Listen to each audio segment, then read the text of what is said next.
복권에 당첨된 사람이 그 다음날 갑자기 심장마비로 죽게 된다면 그것을 우리는 아이러니하다라고 얘기를 하죠. 아이러니. 정말 아이러니한 것 같아요. 저는 사실 이 코로나 사태가 터지기 직전에 한 3개월에서 6개월 좀 쉬고 싶다. 아무도 모르는 데 가서 좀 가족들과 함께 시간을 좀 보내고 싶다라는 그런 마음이 좀 들었어요. 솔직히. 그런데 쉬고 싶었는데 이제 코로나가 터진 거죠. 예. 그래서 어쩔 수 없이 쉬기는 하는데 이게 쉬는 게 아닌 거예요. 이게 지금. 예. 하나님께서 여러 가지 가르쳐 주시기도 하고 오히려 굉장히 마음이 이렇게 뭐 복잡하면서도 생각이 많아지고 고민도 많아지고 그래서 그런 아이러니한 시간을 지금 저도 겪고 있는 것 같아요. 오늘 본문이 그렇게 아이러니하게 시작을 합니다. 오늘 본문의 배경을 보게 되면은 드보라, 사사, 그리고 바락, 그리고 야엘이 함께 이제 전투에서 승리를 하고 나서 40년 동안 평화를 누립니다. 그런데 또다시 이제 패턴이 시작이 되죠. 다시 우상 숭배를 합니다. 우상을 숭배하고 그 다음에 하나님께서 다시 이스라엘 백성들에게 이제 고난을 주시죠. 정신 차리라고. 이스라엘 백성을 미디안 사람들을 통해서 힘들게 하세요. 그것이 바로 오늘의 본문인데 시스라의 머리를 박살낸 야엘이라는 사람, 야엘이라는 여인의 남편이 헤벨이라는 사람인데요. 그 헤벨이라는 사람이 바로 미디안 족속의 피가 흐르고 있습니다. 이 미디안과 관련 있는 사람을 통해서 하나님께서 이스라엘을 구원을 하셨는데요. 이제는 그 미디안 사람들이 이스라엘을 지금 압제하고 있습니다. 이제 전세가 뒤집어진 거죠. 제압당한 사람들이 어느새 일어나서 압제하는 그런 아이러니한 상황을 오늘 본문에서 보게 됩니다. 어떻게 미디안 사람들이 이스라엘 사람들을 압제를 하고 있는가? 전에는 시스라의 철병거, 철마차가 이 이스라엘 백성들을 괴롭혔다면 이제는 5절을 보니까 이 메뚜기 떼처럼 굉장히 많은 수의 사람들에 눌려서 지금 제압을 당하고 약탈당하는 그런 장면을 보게 됩니다. 하나도 안 남기고 싹쓸이 했다라고 표현하고 있어요. 마치 셀 수 없는 코로나 바이러스가 저와 여러분들의 화장지와 계란을 싹쓸이 하듯이 그렇게 하나도 남김없이 싹쓸이 해버렸다. 그렇게 고통받았다라고 오늘 본문에서 이야기를 합니다. 보이지 않는 아주 작은 것들에 의해서 압제당하는 그런 세상, 그러한 이스라엘 민족을 보게 됩니다. 이런 상황에서 하나님께서는 한 사람을 세우십니다. 바로 기드온이라는 사람입니다. 오늘 집중해서 보는 것은 이 하나님께서 세우신 사람 기드온이라는 인물을 부르시고 만나주신 그 하나님께서 저와 여러분들을 오늘 부르시고 만나주신다라는 것에 우리가 포커스를 좀 두려고 해요. 이 어두운 시간을 살아가고 있는 저와 여러분들을 세우시는 그 하나님 앞에 순종하면서 우리 자신을 내어드릴 수 있는 우리 이 시간 되었으면 좋겠습니다. 하나님께서 부르시는 사람들의 대체적인 모습을 우리가 성경 이곳저곳을 통해서 볼 수 있는데요. 정말로 이거는 특별한 사람들 아니에요. 특별한 사람들을 부르시는 거 아닌 것 같아요. 제자들을 보더라도 그렇고 우리가 사사기를 보면서 사사들도 마찬가지입니다. 정말로 보통 사람들이에요. 준비되어서 부르심을 받은 사람은 거의 없습니다. 오히려 하나님께서 부르시고 난 다음에 준비를 시키시는 모습을 많이 봐요. 우리가 이 사사기를 공부하면서 우리 그 소그룹장님들이 이렇게 질문했던 질문이 바로 이거예요. 사사를 세우시는 기준이 무엇이었는가? 근데 하나님의 주권이라고 밖에는 설명이 안 돼요, 사실은. 오늘 본문을 보더라도 기드온을 왜 세우셨는가? 하나님께서 12절 힘센 장사, 큰 용사라고 부르셨어요. 그런데 정말로 과연 기드온은 큰 용사, 강한 용사, 힘센 장사라고 불릴 만한 인물인가라고 봤을 때 아닌 것 같다라는 얘기예요. 너무나도 평범해. 우리 사사기 6장 11절을 같이 봤으면 좋겠습니다. 요아스의 아들 기드온은 미디안 사람들에게 들키지 않으려고 포도주 틀에서 몰래 밀 이삭을 타작하고 있었다라고 얘기합니다. 몰래 뭔가를 해요. 정말로 하나님 너무하시는 거 아니에요? 힘센 장사, 큰 용사라고 한다면 적어도 좀 이렇게 뭔가 있어야 될 거 아닙니까? 그런데 지금 사람들 앞에서 사람들한테 들키지 않으려고 몰래 지금 뭔가를 하고 있다는 얘기예요. 이게 용사가 아니라 사실은 샌님 같은 모습이죠. 전혀 용사의 모습이라고 할 수 없는 그 기드온을 하나님께서 일방적으로 부르시고 세우셨다라는 것이죠. 기드온이 이런 상황에서 세 가지 질문을 합니다. 하나님께 드리는 질문, 이 세 가지 질문 속에서도 이 기드온이라는 사람이 얼마나 준비되어 있지 않은 사람인지, 정말로 우리와 똑같은 사람이다라는 것을 이 세 가지 질문을 통해서 알 수가 있어요. 우리의 모습이고 우리의 상태일 수 있다라는 것이에요. 첫 번째 질문, 13절입니다. 이 13절의 질문을 한마디로 표현하면 이거죠. 왜 우리를 어렵게 하느냐? 왜 기적을 안 보여주시고 왜 우리를 버리셨느냐라는 질문이에요. 이것은 하나님께 손가락질하는 질문이죠. 진짜로 그렇습니까? 하나님께서 정말로 기드온과 이스라엘 사람들을 힘들게 하셨나요? 맞아요. 그런데 이 질문 안에서 우리는 그 깊이 지금 심겨져 있는 핵심 코어를 봐야 돼요. 정말로 하나님 잘못인가 이 모든 것이 아니란 말이에요. 8절에 보면 예언자가 뭐라고 합니까? 너희가 날 버렸다라고 말을 해요. 이스라엘 백성들아, 너희가 나를 버렸다. 자기 잘못을 하나님을 원망하는 역사, 자기 잘못인데 하나님을 원망하는 역사의 패턴을 우리는 출애굽기를 통해서 또한 민수기를 통해서 반복적으로 봐요. 그리고 그러한 모습이 우리의 패턴인 것 같아요. 분명히 내 잘못이고 내 실수고 나의 연약함 때문에 벌어진 일인데 하나님을 원망하는 모습. 오늘 본문 6장 13절 보게 되면은 거기 주어 우리라는 이 대명사가 계속 반복이 돼요. 우리. 이것을 보면은 우리가 무엇을 볼 수 있냐? 하나님 중심의 회개가 아니라 나 중심의 불평을 늘어놓는 모습을 본다라는 것이에요. 하나님 중심으로 내가 하나님 앞에 나가서 내가 회개하는 것이 아니라 나 중심으로 하나님께 불평을 하고 있다라는 것이죠. 마음에 불편한 일을 만나면 내 자신을 먼저 보지 못하고 남 탓을 먼저 해요. 나의 연약함을 인정하지 않아요. 내 안에 내가 정말 어떤 사람인지를 돌이켜보지 않는다라는 패턴을 보게 돼요. 그리고 책임을 회피해버립니다. 그러한 성향이 우리의 삶의 모습인 것이죠. 그것을 오늘 기드온의 모습 속에서도 보게 돼요. 사실은 기드온뿐만이 아니라 출애굽기에 민수기에 그런 이스라엘 백성들의 이전의 역사뿐만이 아니라 사실은 아담과 하와 때부터 이러한 패턴의 역사가 시작이 되는 거죠. 이러한 역사의 패턴이 시작이 돼요. 아담이 죄를 짓고 나서 누구를 탓합니까? 하나님 탓해요. 그리고 아내 탓합니다. 손가락질의 역사가 거기부터 시작이 된 거죠. 당신이 보내준 여자 때문에 하나님을 원망하고 자기의 아내를 원망을 해요.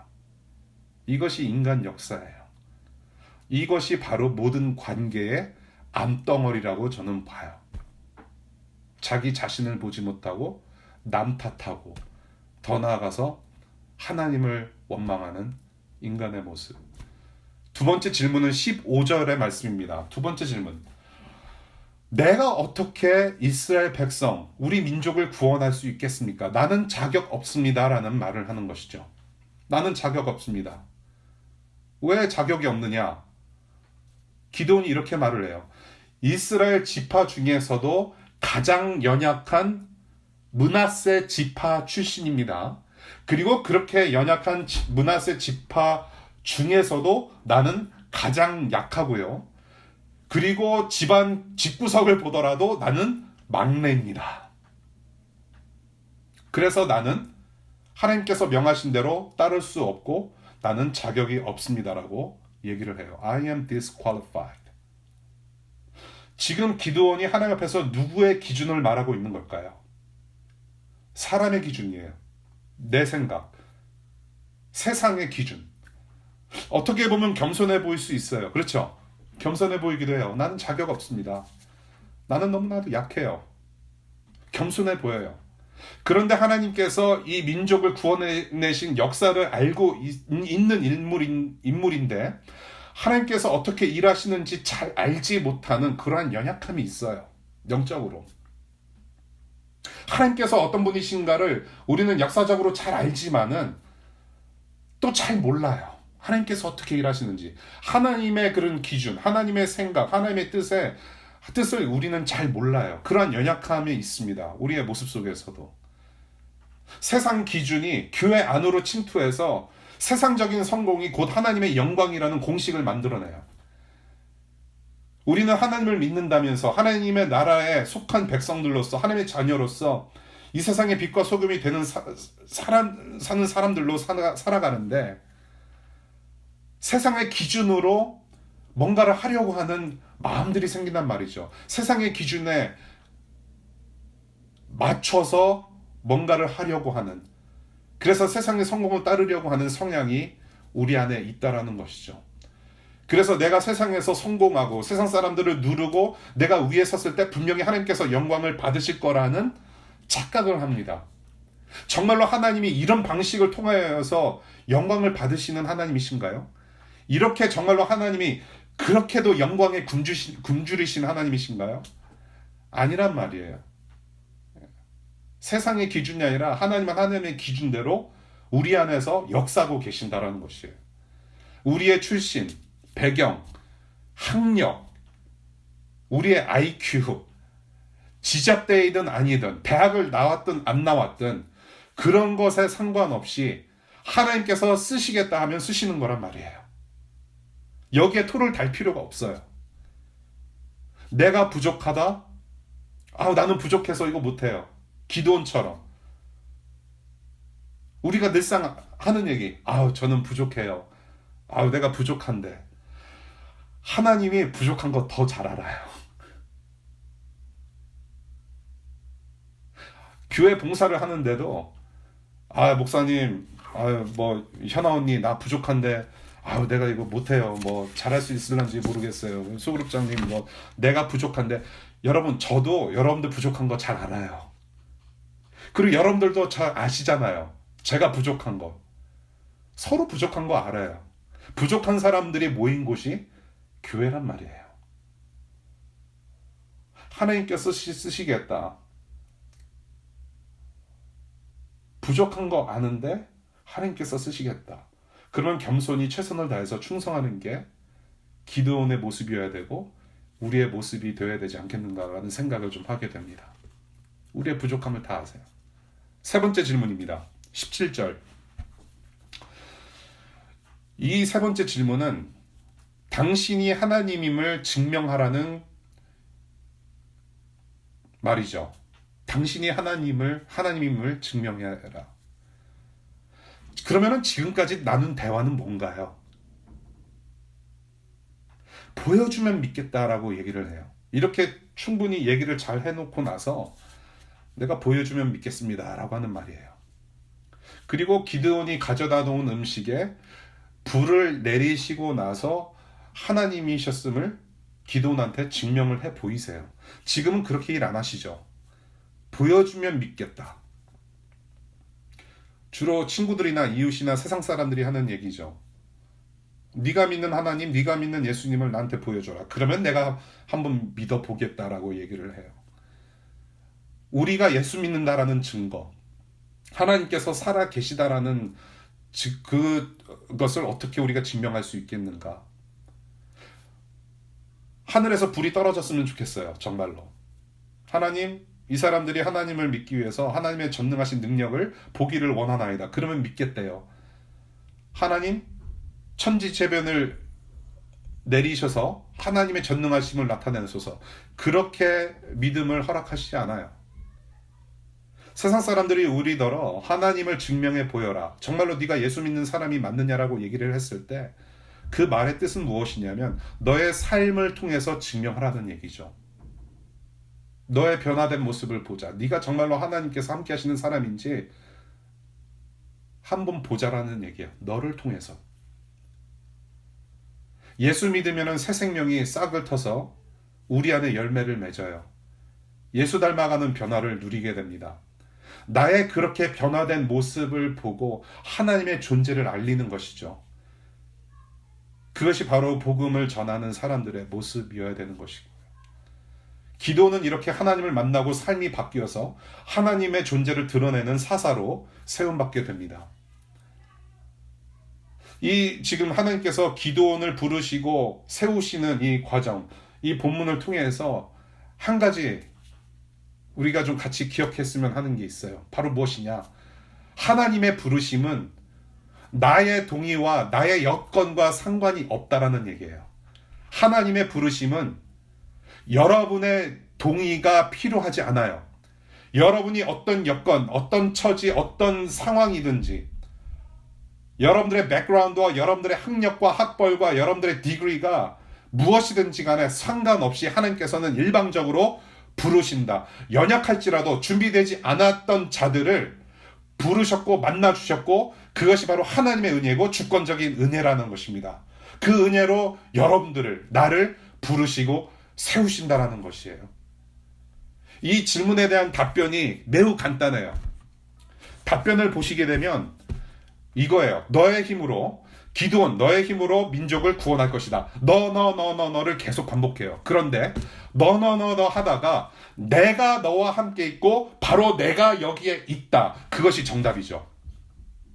너 하시다가 내가 함께 있다. I am with you.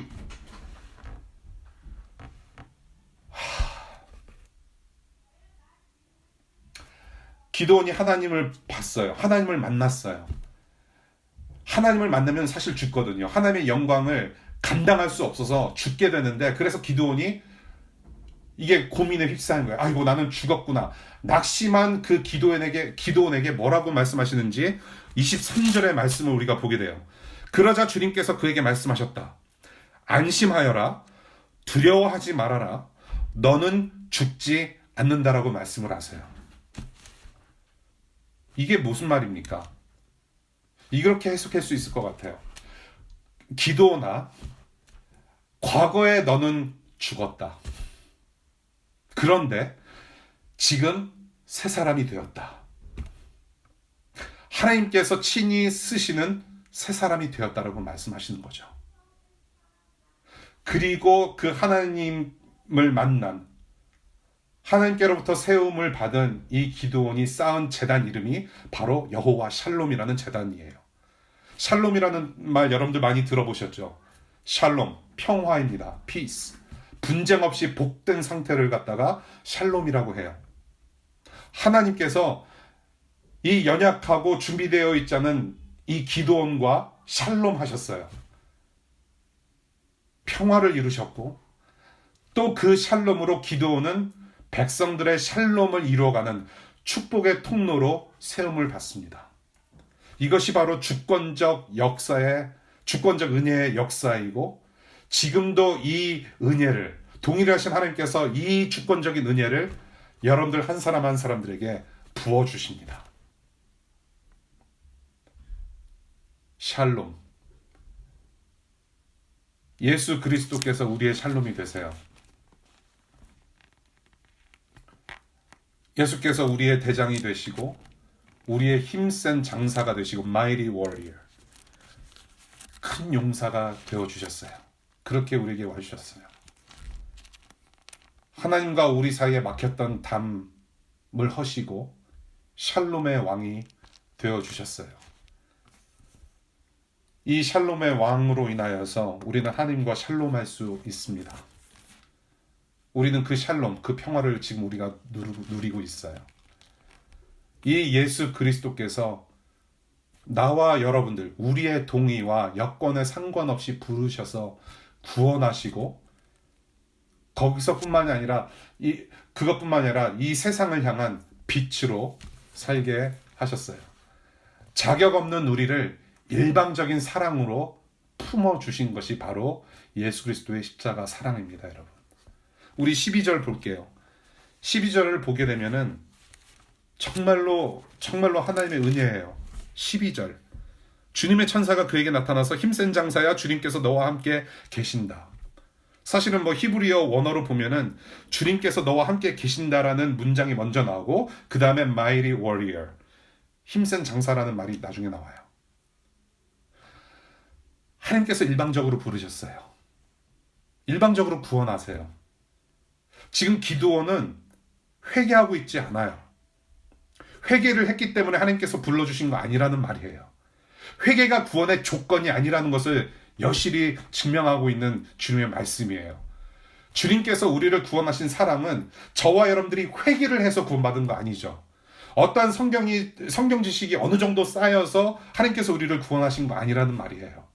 혹은 예배에 얼마간 참여를 했고 우리가 뭔가 달란트가 있어서 재능이 있어서 우리가 봉사를 했기 때문에 받아내는 것이 구원이 아니라는 말씀이죠.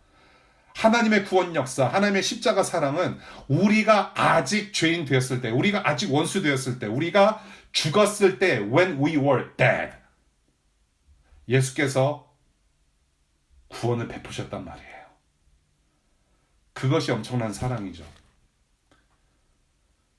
자격 없는 우리를 일방적인 사랑으로 품어주신 그 사랑. 우리가 아직 죄인 되었을 때에 예수께서 자격 없는 우리의 모습으로 골고다 죽음의 길을 스스로 걸어 올라가셨어요. 그리고 십자가 죽음으로 다리가 되어주셔서 자격이 하나도 없는 우리를 하나님 앞에 자격 있는 자들로 새롭게 하셨죠. 그것이 복음이죠. 이제는 부활하시고 우리와 함께 하셔서 이 하나님 선교의 그 영광 안에 우리를 동참시키십니다. 이것이 굉장한 은혜죠. 하나님과 샬롬하고 그 샬롬을 가지고 이웃과 샬롬하는 그러한 삶, 그러한 인생, 그것이 바로 구원받은 자의 모습입니다. 그래서 두 가지 우리가 이번 한 주간 동안 또 앞으로 우리의 인생 살아가는 동안에 적용할 수 있는, 우리가 기억하면서 우리가 살아내야 될 삶의 모습 두 가지 나누겠습니다. 첫 번째, 여러분들 하나님과 샬롬하십시오. 하나님과의 샬롬이 굉장히 중요하죠. 계속해서 이 하나님 안에서 샬롬을 계속해서 이루어 나가시길 바라요. 예수 그리스도의 은혜를 먼저 기억하실 수 있는 여러분들 되시기를 바라요. 이 예수께서 자격 없는 나에게 이런 은혜를 베푸셨다. 그리고 감사하시기를 바라고 삶을 돌이켜서 회개하실 수 있기를 바랍니다. 우리가 이 예수 그리스도의 은혜, 하나님께서 우리에게 주신 은혜를 정말로 감사하는 한 주간 됐으면 좋겠어요. 이렇게 코로나 전국을 맞이하다 보니 우리가 얼마나 많은 것을 누렸는지 깨닫게 되고 그리워하면서 감사하게 되잖아요. 정말로 지금도 많은 걸 누리게 하셨어요. 정말로 많은 것을 누리게 하셨어요. 이 모든 것이 다 하나님의 은혜임을 고백하는 한 주 되실 수 있기를 바라요. 동시에 우리가 이렇게 지내는 동안에 내 안의 바이러스를 꺼내주세요. 내가 그동안 섬겼던 우상이 무엇이었는지, 내가 괜찮다라고 생각되는 것이었는데 그것이 우상이었구나라는 것을 하나님께서 지적을 하세요. 우리 안에 바이러스를 꺼내주시는 그 은혜 또한 여러분들이, 우리 모두가 같이 체험했으면 좋겠습니다. 정말 우리가 잘난 것 하나도 없어요. 그저 겸손할 수밖에 없습니다. 우리 하나님의 은혜를 좀 기억했으면 좋겠어요. 그리고 회개했으면 좋겠습니다. 이 코로나 사태가 미국에 쳐들어오면서 저는 괜찮다라고 생각을 했어요. 열심히 설교를 준비하고 열심히 노력을 하면 된다라는 그런 마음으로 계속 열심히 나름대로 열심히 했어요. 근데 어느 날 예수 그리스도의 십자가 말씀으로 묵상을 하면서 내 안에 품고 있던 바이러스가 나오더라고요. 말로는 십자가, 말로는 복음, 말로는 예수를 하면서 내가 너무 잘하려고 노력했구나. 최선을 다한 것이 좋기는 한데 그 최선이 나의 최선이었더라고 생각이 되더라고요. 그래서 회개했어요. 삶에서는 복음, 삶에서는 예수, 삶에서는 십자가의 능력이 나타나질 않으면서 최선을 다해서 설교하려고 했던 나의 모습이 보이더라고요. 정말로 하나님의 은혜를 잊으면 우상 섬기기 쉽다는 것을 아직도 배우게 됩니다. 우리 고린도전서 성경 말씀을 빨리 찾으실 수 있는 분들은 고린도전서 15장 10절 말씀을 함께 봤으면 좋겠습니다. 고린도전서 15장 10절의 말씀이에요.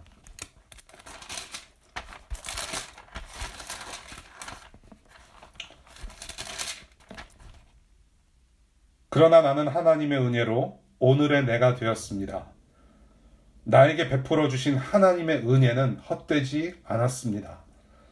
나는 사도들 가운데 어느 누구보다도 더 열심히 일하였습니다. 그러나 이렇게 한 것은 내가 아니라 나와 함께 하신 하나님의 은혜입니다. 나 된 것은 하나님의 은혜다. 이 바울의 고백이 이 한 주간 동안 우리의 고백이 되었으면 좋겠습니다. 하나님과의 샬롬. 두 번째, 이웃과의 샬롬 이루어 가시는 여러분들 되시기를 바라요. 요한복음의 말씀입니다. 요한복음 20장을 한번 같이 봤으면 좋겠어요. 요한복음 20장 21절의 말씀입니다. 예수께서 다시 그들에게 말씀하셨다. 너희에게 평화가 있기를 빈다. 아버지께서 나를 보내신 것 같이 나도 너희를 보낸다. 헬라어로 쓰여져 있는 이 요한복음 20장 21절의 평화는 히브리어로 직역하면 바로 샬롬입니다. 저와 여러분들을 기도원과 같은 자로 세우십니다. 이 기도원이라는 자에게 우리 하나님께서 함께 하시니 메뚜기 같은 그 수많은 사람들을 단 300명 가지고 무찌르게 하셨죠. 주님께서 함께 하시기 때문에 주님의 방법대로 일하실 거예요. 여러분들이 우리가 어디든지 어디서든지 함께 하시는 우리 주님께서 우리 각자의 일상에서 구체적으로 섬길 기회를 주신다라고 생각해요. 우리 각자의 환경 속에서 섬길 기회를 분명히 주십니다. 아는 사람이든 모르는 사람들이든 조건 없이 평화를 만들어 가려는 그런 기회를 하나님께서 계속해서 제공하시고 그렇게 노력하게 하세요. 특별히 이 코로나 전국에 이 코로나를 없애달라는 기도 중요합니다.